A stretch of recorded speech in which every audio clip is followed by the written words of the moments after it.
Good day, applicants. My name is Jennifer Hiltwine, and I'm part of the CRCF team at the Center for Innovative Technology. CIT manages the Commonwealth Research Commercialization Fund, or CRCF.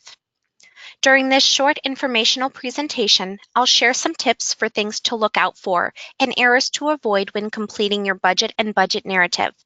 We want to help you prepare an overall strong application, and getting the budget right is a big part of that.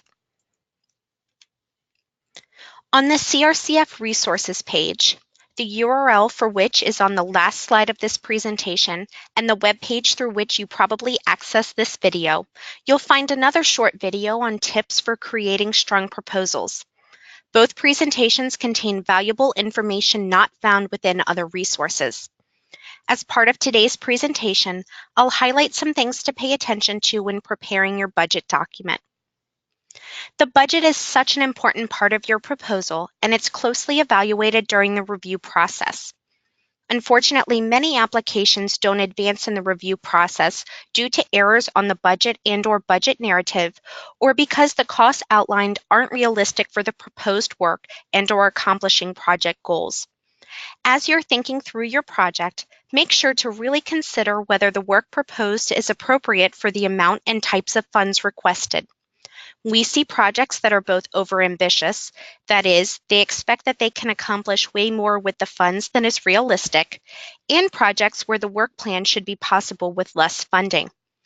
We expect numbers to be accurate, and we do double-check the calculations provided in your budget narrative, so make sure they align with the budget and the proposal documents. Use the content outlined on the template in italics under each budget category name to guide the type and breadth of content expected for that category. This is true for matching funds too. Make sure you include the source of the match as part of your budget narrative.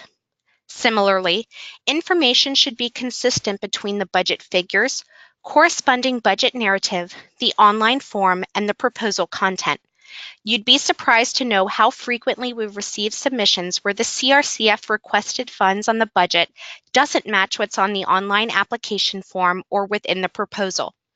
Frequently, the periods of performance don't match from one section to another, which can not only impact the work plan and graphic timeline within the proposal, but also budget calculations. Sometimes we see budgets with key personnel listed, but who aren't identified in the proposal or vice versa. Take the time to double-check your budget and budget narrative to ensure accuracy before submitting your application. When it comes down to competing for the available funds, sometimes these details can make the difference. A common error we encounter is project budgets that exceed allowable caps for certain categories. For instance, each program caps the amount of CRCF funds that can go to support indirect costs, market validation, and consultants and/or subcontractors. You can find more information about the specifics for the program that you're applying to in the program guidelines and budget templates. The last few suggestions I have seem obvious and are small, but these mistakes happen frequently enough that I'll address them. First, make sure you save your documents with the correct CRCF reference number and include this number where asked within your materials, including your budget. As a quick refresher, the CRCF reference number is a unique number assigned to your project at the LOI stage when your project was approved for application. It indicates the funding program, the solicitation, and the industry sector. This is different than the 8-digit request ID number assigned by our online portal when you submitted your LOI. You can find this reference number in the instruction email that you received when your letter of intent was approved, as well as at the top of the project information page on the online application form. We do try to catch those kinds of errors, but certainly you'll want to do whatever possible to ensure the correct numbers are on all of your materials prior to submission. Second, make sure that you are using the budget template for the program that you're applying under. While they may appear similar, each template is specific to its corresponding program. This is also true for templates that may have been used in prior rounds, because the projects are being resubmitted for this FY19 round. If you're in this situation, again, make sure to download the template from the current FY19 program pages online and move your content over, update if necessary, to properly complete the information that's sought this year. Last but not least, be sure to use the template that represents the duration of your project.